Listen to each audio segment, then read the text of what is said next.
So today we're going to make a fabric design inspired by the Batik technique from Indonesia. But it's a little similar because instead of using wax, we use PVA glue, which is safe for children. So to start by creating design on paper, I'm going to outline where fabric ends, so I have right size for design. It's in between four corners. I've been seeing butterfly, so we're going to do a butterfly. There we have. Don't want to make it too detailed, because you're going to have to cover all the lines with glue. So if it's too detailed, it's going to be too hard to do. We have it. Now I want to do a little bit of a border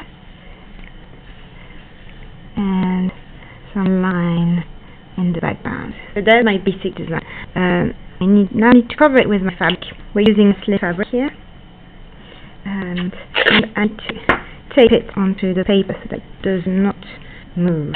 It's going to make the whole process much easier. So it's taped up, nice and red. So you can see through the fabric, the design. What you need to do is everywhere where you have a black line, you need to cover it with glue. So you squish it gently.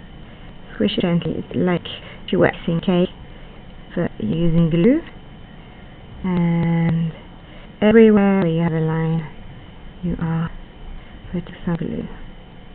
You don't want to put too much glue, otherwise it just spreads. You're going to lose your details. You want dots to do this. Okay, so I have everything. My very slowly to get good control of the glue. Add more details. I can add some dots in the background.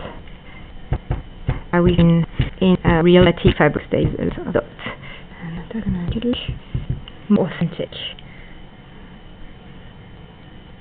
Right, that's now. I need to let it dry. The next day is going to be all painting it.